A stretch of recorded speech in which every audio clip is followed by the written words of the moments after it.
Vamos a iniciar el último capítulo que va a ir para el cuarto parcial, que es el capítulo 20 y que trata sobre sistemas multimedia. El título, Sistemas Multimedia, acorta y muestra en dos palabras lo que implica un sistema operativo de tiempo real con requerimientos críticos, pero donde van a correr aplicaciones que son del tipo periódicas. Es decir, los sistemas operativos tipo multimedia van a permitir la reproducción de películas, de videos, de sonido, donde el usuario final, o sea, la persona es el usuario final, por lo tanto se va a especular con las características auditivas y de visión de un ser humano, por lo que entonces los sistemas operativos tipo multimedia tienen que garantizar una determinada cantidad de cuadros por segundo para mostrar en una película, para evitar el efecto estroboscópico y que tenga un movimiento continuo, o la reproducción de sonido a través de enviar al parlante notas en un flujo continuo, de manera que el oyente no escuche silencios ni pausas. Así que estamos entonces en este capítulo en presencia de un sistema operativo de tiempo real crítico, porque tiene plazos que se vencen, pero con la ventaja de que los eventos son periódicos, por lo tanto se pueden planificar perfectamente con algunos de los planificadores que vimos en el capítulo 19. Pero bueno, además tenemos otras características más que vamos a verla a lo largo de este capítulo. Entonces, bueno, lo primero es la definición de qué es multimedia, y se está refiriendo entonces a datos multimedia, es decir, a datos que no son los datos comunes que estamos acostumbrados a ver en los archivos, sino que son archivos que han guardado datos del tipo video o audio o ambas cosas, ¿sí?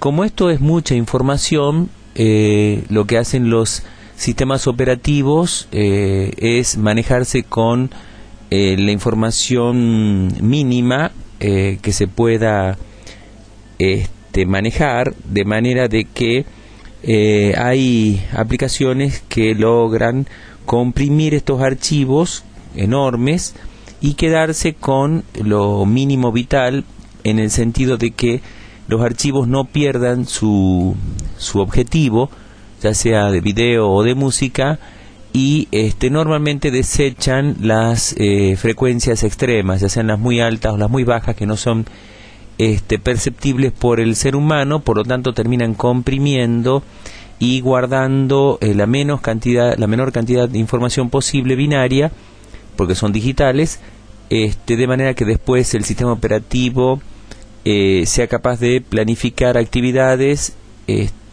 donde no necesite tanto procesamiento, y por otro lado no se pierda tanto espacio en los almacenamientos. También vamos a ver cuáles son los requisitos que deben tener los kernel de estos sistemas operativos, que son capaces de soportar aplicaciones del tipo multimedia. Entre esas, ya lo está nombrando aquí, un componente de un kernel es el planificador de la CPU. ¿Qué característica tiene que tener? Vamos a ver que no es muy diferente de los planificadores que vimos en el capítulo 19. Y otro dispositivo que hay que planificar es el acceso a disco, porque cuando uno va a sacar información de estos archivos no va a tener el mismo tratamiento que un archivo convencional de datos normales, digamos, en cuanto a planillas de cálculos o bases de datos, sino que aquí estos archivos tienen que ser entregados en un flujo continuo y no van a ser, digamos, no va a haber un acceso aleatorio puntual a un archivo como lo hay en los sistemas normales de datos. También otra característica que tienen que tener es los sistemas, es una buena administración o gestión de red para poder recibir si esos datos que vienen en un flujo continuo vienen a través de la red. Necesitamos ver cuáles son los protocolos que tienen que manejarse para evitar las latencias que pueden ser molestas. Entonces, los objetivos de este capítulo es identificar las características de los datos multimedia, esto es, habíamos dicho ya, entonces, sonido y videos.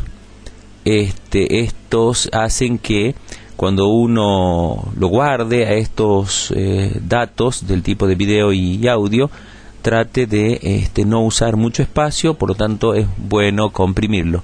Y por otro lado, o sea, codificarlo.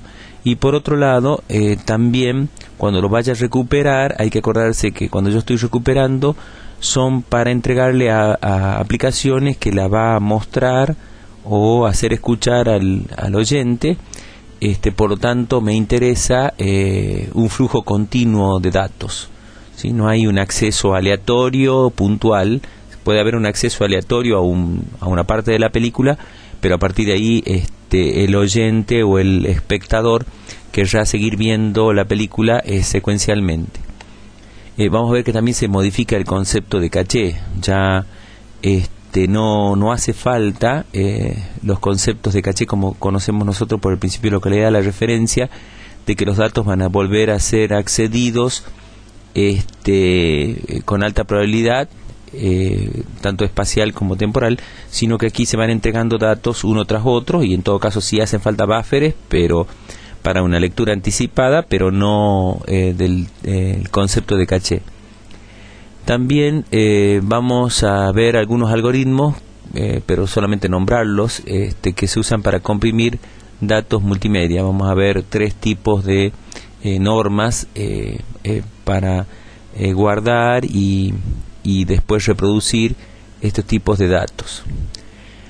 Vamos a explorar los requisitos que hacen falta de los sistemas operativos para que puedan entonces tener éxito respecto de cumplir con los plazos que cada una de estas aplicaciones demandan, ya sea la planificación de la CPU o del disco, que es la que más tiempo nos va a llevar, y por último también de tener una red que me permita recibir datos en un tiempo adecuado, cumpliendo con los plazos. Bueno, entonces en esta transparencia vemos a qué se denomina multimedia. Esto está referido a cómo el ser humano, a través de todos los sentidos, puede ser usado para transmitir información. Así que la información puede ser transmitida visualmente, auditivamente. Básicamente estos son los mecanismos de sentidos que se usan en la informática, pero también pueden ser otros, ¿sí? Táctil, digamos, sensibilidades de otro tipo. Pero bueno, básicamente, cuando hablamos de multimedia, hablamos de la información que se puede alojar o guardar de tipo de audio o video. Entonces, los archivos que vamos a manejar van a ser del tipo o MP3 porque han sido comprimidos, o con una norma también llamada MPG. A veces estos datos tienen que ser recibidos, no leídos de un sistema local de almacenamiento, sino que o de dispositivos de CD o DVD, sino que tienen que ser recibidos a través de la red, porque estamos tratando de llevar en vivo o escuchar o ver en vivo eventos, y a eso le llamamos difusiones en vivo o live webcast. Los datos multimedia pueden ser distribuidos, o sea, pueden ser recibidos en una PC de escritorio, tal como, digamos, la conocida PC, o también yo podría tener dispositivos de menor tamaño como Palm o teléfonos celulares, que a lo mejor estoy recibiendo información y tiene que ser inmediatamente o almacenada o enviada a un sistema de audio o video para que pueda el receptor percibirlos. ¿Cómo se hace para distribuir los datos multimedia? Lo primero que hay que hacer es almacenarlo en un sistema de archivos, si es que vamos a tomar entonces el criterio de que los datos van a ser almacenados en algún servidor o en algún sistema de discos locales, por ejemplo. Estos datos multimedia, al estar almacenados y después ser accedidos, como decía al comienzo, tienen que cumplir con ciertos requisitos de tiempo para que el oyente no note los huecos o las pausas o los silencios en el caso de sonido. Así que, bueno, los sistemas operativos tienen que ser capaces de planificar y otorgar procesador a estas aplicaciones para que entreguen en tiempo y en forma. Aquí en esta parte de la transparencia vemos de que si tenemos un video que queremos reproducirlo, el sistema operativo tiene que ser capaz de darle procesador para que esa aplicación muestre en un monitor 24 a 30 imágenes por segundo. Fíjense que esto no es menor, porque en caso de monitor de alta definición, color, la cantidad de información que hay que mostrar es mucha, porque por bit podemos tener, por cada píxel podemos tener 24 bits, así que puede ser mucha la tasa de transferencia de información que necesite para refrescar un monitor al ver una película. Así que usamos el término datos de flujo continuo en el sentido de que el acceso al sistema de archivos, este es un sistema de archivo especial que va a tener unas cuantas funciones nomás, no tengo las funciones de read y write puntual de un registro determinado como lo tenía en los sistemas de archivos normales, sino que aquí el sistema de archivo especial lo que va a hacer es mostrarme a partir de un determinado punto un flujo continuo de video o de música. Bien, siguiendo entonces con el tema de la transmisión de estos flujos de datos multimedia o streaming, sabemos de que esto puede ser, si estoy tratando de ver una película o escuchar una emisora o escuchar una canción desde un servidor, voy a tener que atravesar la red, y si voy a tener que pasar la red, tengo que ver de que la red soporte esa tasa de transmisión que estoy necesitando. Podría darse de dos maneras. Puede darse en el sentido de que dentro del servidor tengo un sistema de archivo que el cliente puede solicitar escuchar desde un determinado punto o ver desde un determinado punto un video, y entonces puedo hacer una descarga progresiva. No hace falta que yo descargue todo el contenido del archivo para poder ver ese archivo o escuchar ese archivo. En otros casos, cuando hablamos de flujos en tiempo real, es porque estoy frente a un evento que está ocurriendo en este momento y es posible que una emisora esté transmitiendo o alguien esté filmando un evento, por lo tanto, así como va llegando esa información, ya la voy mostrando, y bueno, normalmente no me interesa almacenarla porque pueden ser horas de video de un evento, y bueno, no tengo capacidad ni me interesa tampoco almacenar esa información, así que directamente la voy mostrando y bueno, y se va perdiendo si como digo, no se la guarda.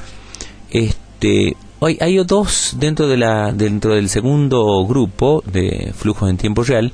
Hay dos modalidades. Una es flujos en vivo o live streaming, usado para suministrar en directo la información que se está enviando de ese evento. Esto es lo que decía entonces, no quiero guardarla y bueno, tengo que ser capaz de tener un suficiente ancho de banda para no perderla. En cambio, en el otro caso, puedo tener un acceso a la información bajo demanda, en el sentido de que alguien podría decidir bajar información o escuchar o ver una película a partir de un cierto punto o digamos de conferencias, pero ya de grabaciones que ya están guardadas o almacenadas en algún servidor. Por lo tanto, no tienen la urgencia de distribuir en tiempo real estos eventos. Si bien es cierto, a alguien no le gustaría ver una película entrecortada, con demoras, pero bueno, de alguna manera, digamos, no se va a perder la información está, si la red está saturada se podría, digamos, con las debidas disculpas después trata de ver cómo se levanta el ancho de banda, pero el evento, digamos, lo que yo quiero ver todavía sigue grabado y no se va a perder, a diferencia de los flujos en vivo que necesito ahí sí o sí tener información, tener una tasa de transferencia constante. Los sistemas multimedia tienen entonces estas características de que, como decíamos, son como sistemas en tiempo real, en el sentido de que necesito que tengan procesador en un tiempo determinado, pero son aplicaciones de exigencias periódicas, no aperiódicas que pueden ocurrir en cualquier momento, sino que cuando uno se decide ver una película, el sistema operativo tiene que analizar la factibilidad de poder reproducir esa película o no. Directamente, entonces, si no puede, no admitirla, y eso es todo. Estos sistemas de archivos multimedia pueden ser, normalmente lo son, de gran tamaño, aunque estén comprimidos. Por ejemplo, con un sistema MPG-1, si yo quiero ver una película de 100 minutos, necesito 1,125 GB de espacio de almacenamiento. O sea, necesito más de 1 GB de almacenamiento. Y por otro lado, los requerimientos de procesamiento y de tasa de transferencia van a ser grandes. Porque, por ejemplo, como dice aquí, con este sistema, el MPG-1 versión 1, va a guardar una imagen de 800 por 600 píxeles por 24 bits por píxel, y se van a mostrar una tasa de 30 imágenes por segundo, lo que lleva a un ancho de banda que el sistema tiene que ser capaz de brindar de 345 megabits por segundo. Hay que hablar entonces de que aquí tiene que haber por un lado, el requerimiento de hardware va a ser alto, y tengo que tener por lo menos un PCI, un bus de PCI Express para poder soportar esta tasa de transferencia. Las aplicaciones multimedia son sensibles a los retardos temporales durante la reproducción.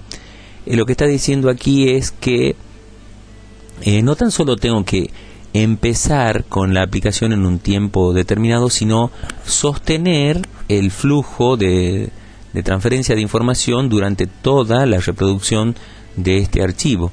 Por lo tanto, habría que ver si voy a poder seguir admitiendo más aplicaciones y sumando los niveles de multiprogramación.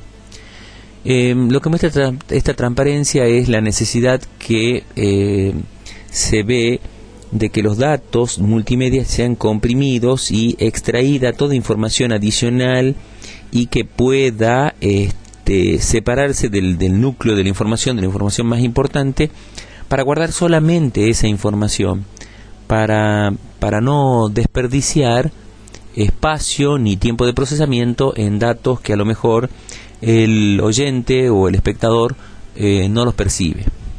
Entonces, hay dos requerimientos: es el tamaño y los requisitos de la tasa de transferencia. Trabajando sobre esos dos parámetros que necesitan los sistemas multimedia, es que se han pensado en normas que van a comprimir los archivos de manera de sacarle la información que pueda ser suprimida.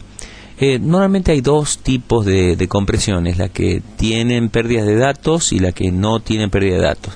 Obviamente que las que tienen pérdida de datos van a lograr una mejor compresión con una mayor tasa de compresión. Podemos hablar de 200:1, por ejemplo, en el caso de MPG-1. Eso significa de que en vez de guardar 200 bits, estoy guardando 1 bit cada 200. Por lo tanto, es muchísima la compresión que puedo lograr. y de esa manera comprimir y poder trabajarlos a los archivos más fácilmente, no perdiendo tanto espacio y con una tasa de transferencia mucho menor.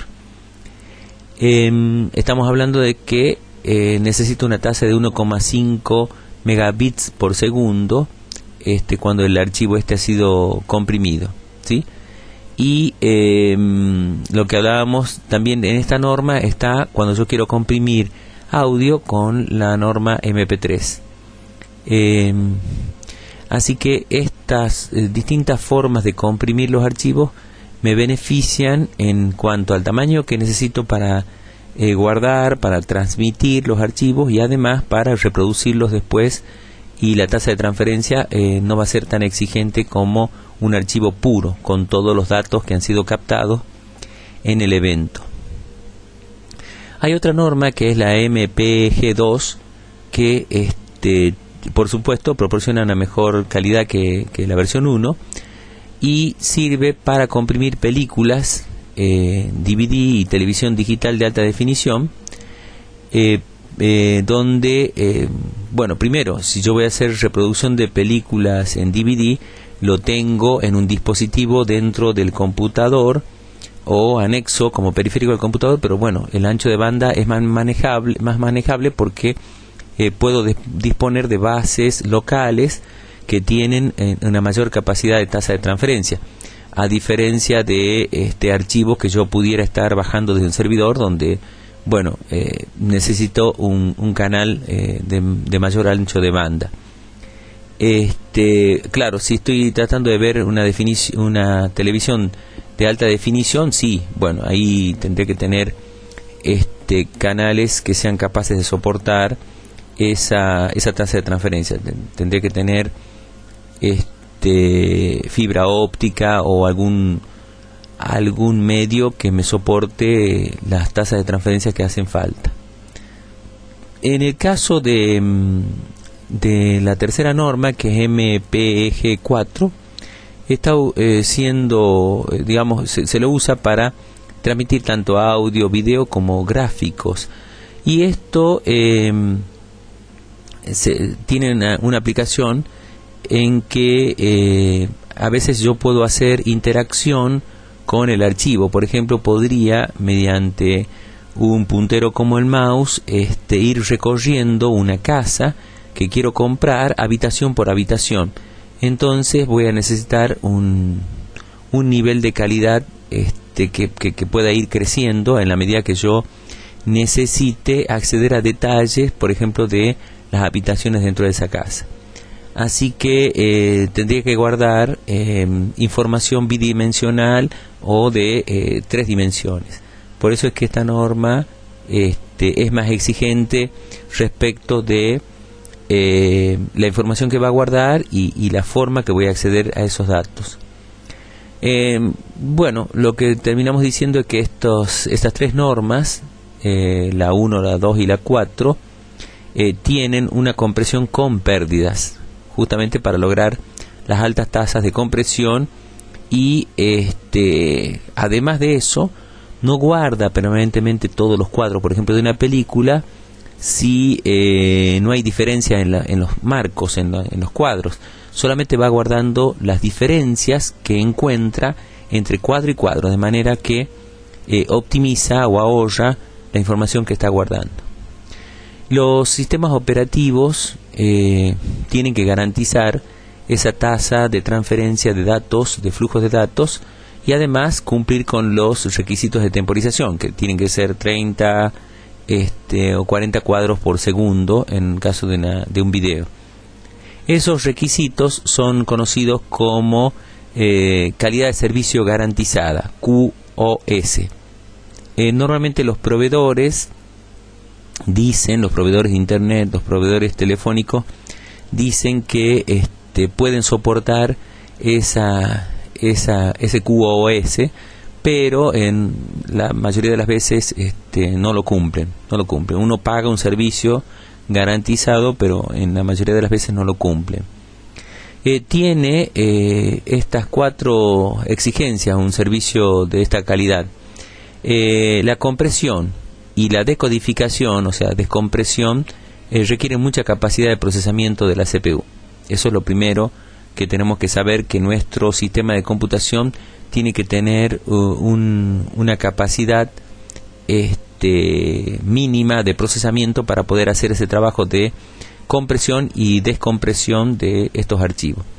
Por otro lado, el planificador tiene que ser capaz de acomodar las aplicaciones que quieran correr de estos flujos de datos continuos, de manera de que se cumpla con los plazos de temporización. Esto es, hay que fijar las prioridades para garantizar que vengan, digamos, y que se emitan esa información en tiempo y en forma.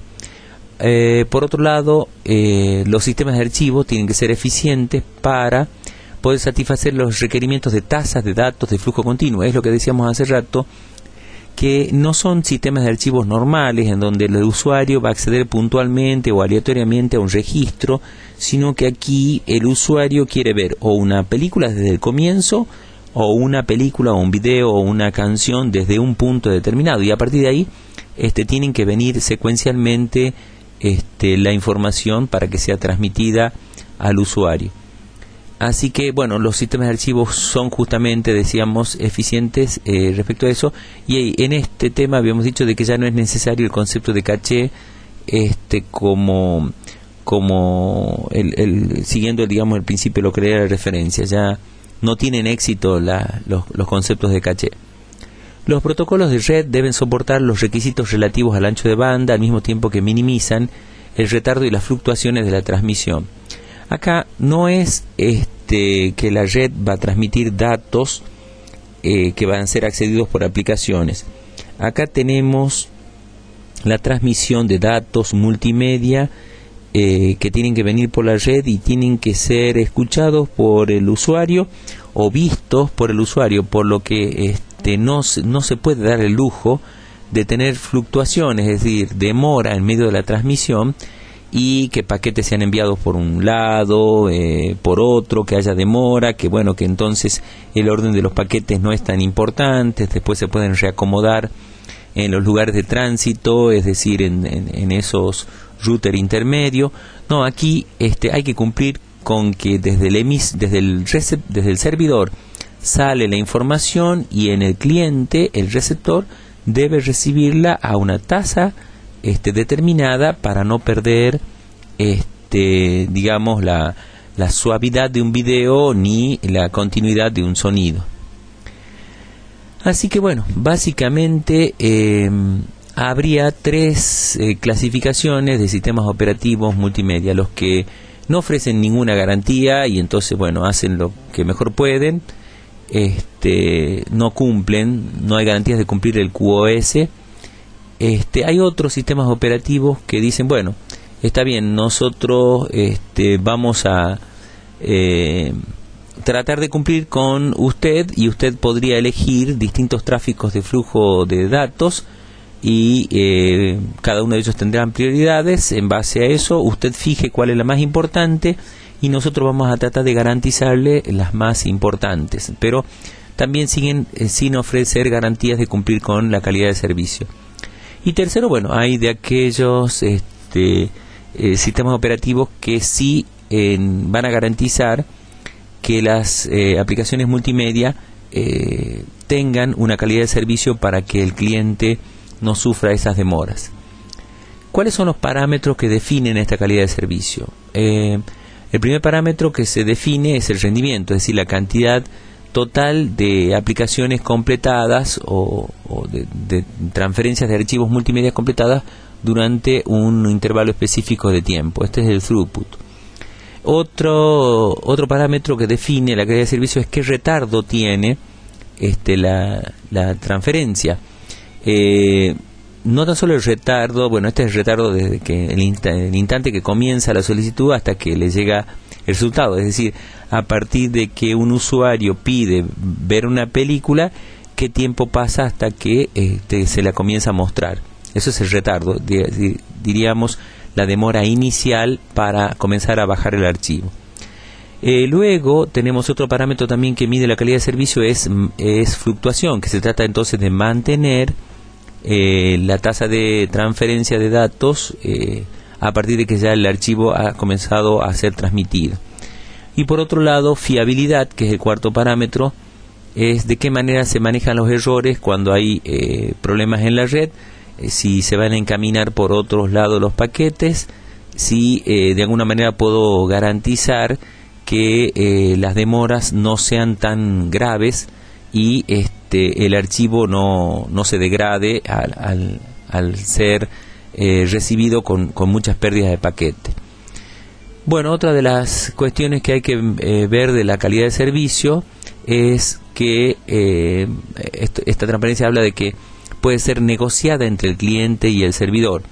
Es decir, un cliente puede demandar o hacer una solicitud al servidor para pedirle cierta calidad de servicio, cierto ancho de banda, y bueno, primero el servidor verá si puede soportar o no esa transferencia, y a partir de ahí elegir él o los caminos para hacer la transmisión. Por otro lado, los sistemas operativos desde el lado del servidor podrían hacer cálculos y determinar, corriendo un algoritmo, si pueden o no cumplir con una solicitud de servicio, de manera de que el cliente sepa y tome decisiones si es que no va a poder cumplirse. Por otro lado, dentro de un servidor aquí está mostrándose que podrían existir estructuras que nosotros ya vimos en el capítulo 6 de exclusión mutua, como son las estructuras de los semáforos, que sirven para sincronizar procesos y permitir el acceso de uno por vez. ¿Cuáles son los recursos de un servidor de archivos multimedia? Vamos a tener entonces la red que accede al servidor, tenemos procesadores, uno o más procesadores, un tamaño de buffer, de espacio de buffer, que normalmente suelen ser grandes, estos están en la memoria principal, para ir descargando anticipadamente las películas o las canciones que los clientes quieran escuchar de un sistema de discos que normalmente ha de ser interesante el tamaño, porque van a permitir guardar archivos que tienen gran tamaño cada uno. Así que estos servidores son exigentes en cuanto al tamaño de almacenamiento. Aquí también hay almacenamiento terciario en cinta, cuando tienen que ser descolgadas, cuando ya ha habido una solicitud de un cliente para ver una película o para escuchar una canción. Pero bueno, contamos con la ventaja, como decíamos, de que las peticiones llegan, el sistema operativo va a admitirlas, tiene tiempo entonces para lanzar las solicitudes a sus sistemas de almacenamiento, para que entonces vengan bajando los archivos y se vayan guardando en estos buffers de la memoria principal, y estén listos para ser transmitidos cuando el usuario ya quiera empezar a percibir el archivo multimedia.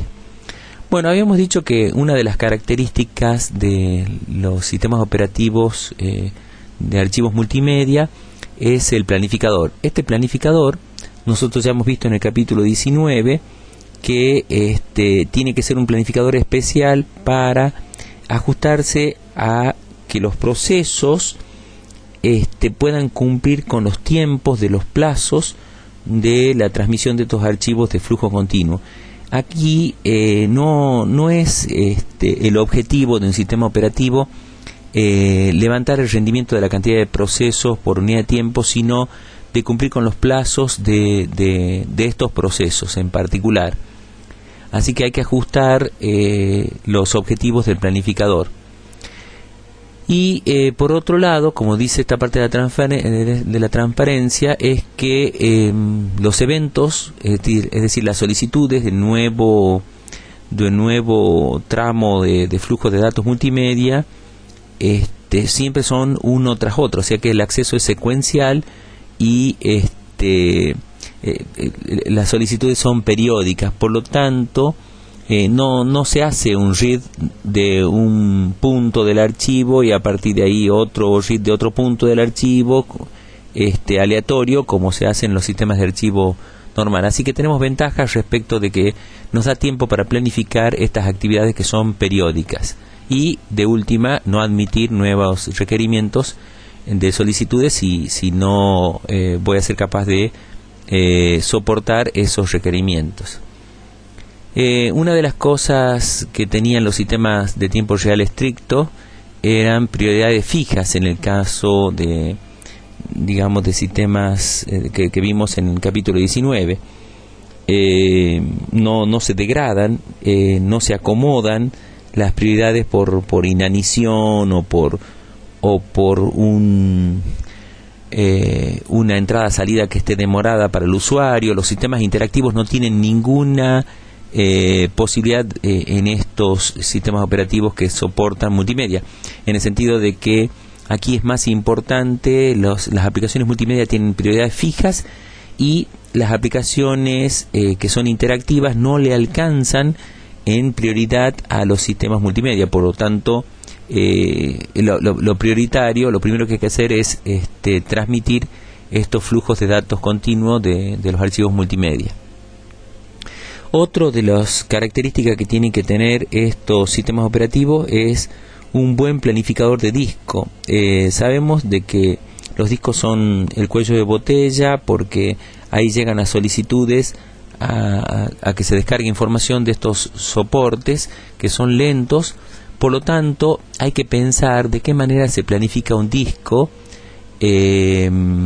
no tan solo pensando en el rendimiento del disco y los movimientos que tiene que hacer el cabezal, sino pensando en los plazos que se tienen que cumplir para seguir enviando parte de la película o de la canción que se quiere escuchar. Así que tenemos dos criterios que se contraponen, que pueden contraponerse, que son la optimización de los movimientos del brazo del disco y los plazos que hay que cumplir respecto a la información que hay que mostrar en este flujo continuo de datos multimedia. Bueno, lo que se hace es planificar, por ejemplo, por prioridad en la finalización de plazo. Nosotros hemos visto este criterio de planificación en la CPU de lo urgente, lo que se va a vencer ahora, pronto. Bueno, esto es lo que tiene que ser transmitido y cumplir con estos vencimientos, que digamos, antes que venza, enviar la información. Pero bueno, esto haría que el movimiento del brazo, los movimientos de seek time del disco puedan ser muy grandes y la pérdida de rendimiento sea a su vez muy grande. Así que lo que se hace es combinar un algoritmo como el EDF, que es prioridad en finalización por plazo, y dentro de eso también acompañando con una variante de scan. Scan es el algoritmo que hace recorrer el brazo del disco desde un extremo al otro, va levantando todas las solicitudes. Bueno, hay que combinar aquí con estos dos criterios e ir a las pistas, a los cilindros de urgencia, de los que van a vencerse ahora por plazo, pero ya que se está ahí, también levantar los pedidos que están próximos. Así es que en esta transparencia vemos que podrían combinarse ambos criterios y, por ejemplo, si estoy parado en un cilindro 50 y el cabezal está moviéndose hacia el cilindro 51, es decir, está levantando y está creciendo el número de cilindros, podría ser que mi primer sector o grupo de cilindros a acceder sería la que tiene la prioridad más alta en cuanto a que va a vencer en un tiempo de 78 milisegundos.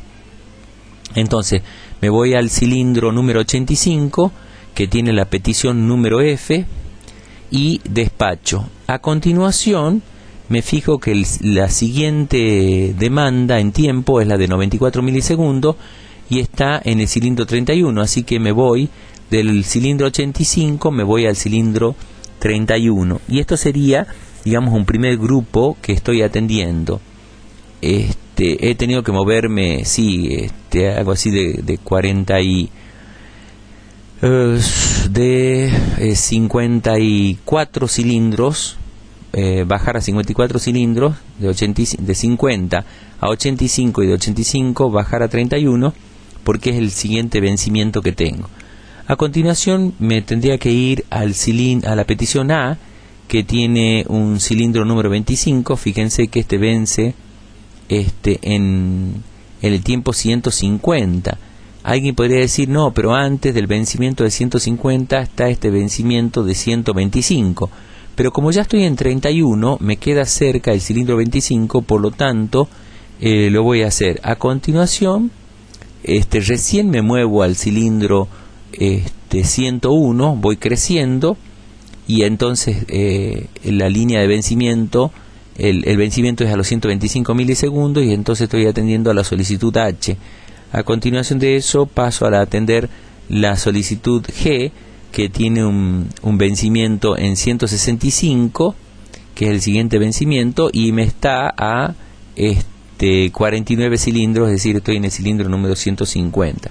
Y así, voy a pesar o a sopesar entre el vencimiento urgente y las cercanías de los cilindros a ese vencimiento, de manera de no tener tanto desperdicio de movimiento de brazo del disco.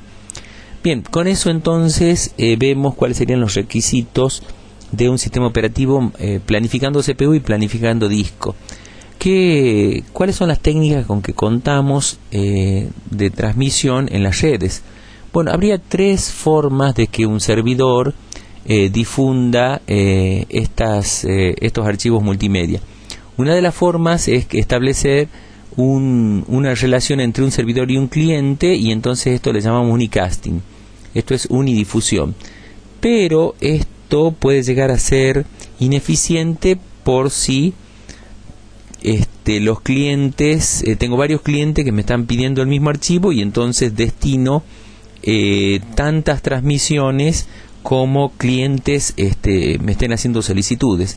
Así que alguien podría decir, no, ¿por qué no enviamos y difundimos a todos? Es decir, hacemos un broadcast, hacemos difusión, y entonces a todos los que estén conectados que reciban ese archivo. El problema es que voy a inundar la red con información que a lo mejor no todos la quieren, y por otro lado esto solamente es posible de hacer en una LAN.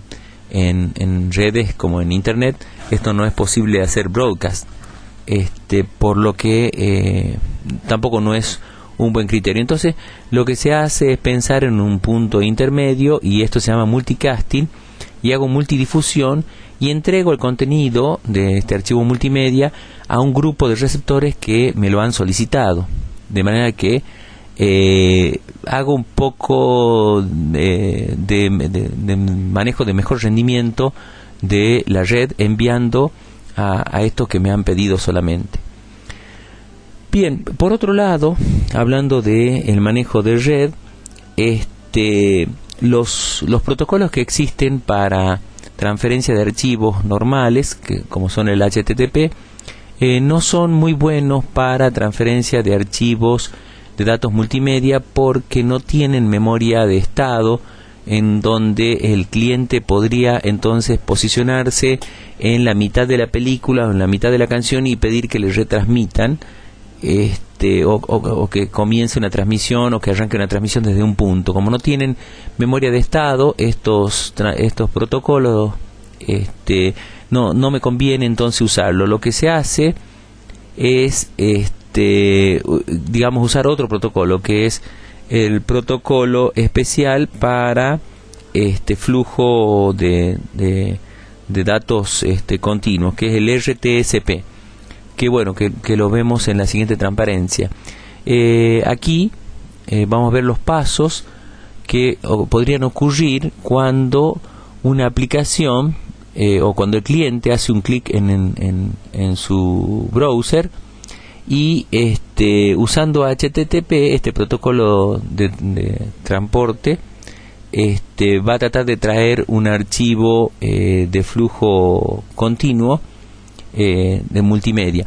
Entonces el cliente, al hacer un clic y elegir escribiendo la dirección del digamos, de dónde está la película o la canción a la cual yo quiero acceder, lo primero que va a hacer es la comunicación de este browser con el protocolo de HTTP, y se va a comunicar al servidor web para que le pase la dirección URL donde se encuentra este archivo multimedia. Así que le devuelve como información el meta archivo, es decir, la información de administración del archivo. Esto es las direcciones, parámetros, qué tipo de archivo es, así si es sonido, si es video, de manera que el browser llame a la aplicación conveniente. Por ejemplo, podría llamar al Real Player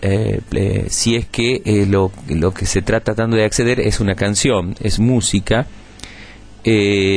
o es solamente, o sea, es sonido, o podría llamar al Windows Media Player si es que entonces el tipo de archivo al que se está tratando de acceder tiene las dos cosas, capaz que tiene video y sonido. Entonces, una vez que se sepa qué información va a contener ese archivo multimedia, el browser entonces convoca a los archivos de reproducción de medios por defecto que tenga en ese computador. Bien, una vez que esa aplicación de reproducción de medios ya tenga la dirección del URL, se va a comunicar directamente con el servidor y va a pedir que le transmitan el flujo de información de sonido o de video. Lo que decíamos entonces, que HTTP no ofrece un servicio con memoria de estado, por lo que el usuario lo único que va a poder hacer es recibir tal cual como está viniendo el archivo, y no poder hacer pausas o pedir que digamos, desde la ejecución o el bajado de esos datos a partir de un punto determinado. En cambio, sí lo va a poder hacer si tiene un protocolo, si está usando un protocolo que es el Real Time Streaming Protocol, que es entonces un protocolo de flujo de datos en tiempo real, que él sí tiene guardado en su capa memorias para poder mostrarle al cliente opciones para que pueda acceder desde un determinado punto o hacer pausas en el bajado de la información de ese archivo.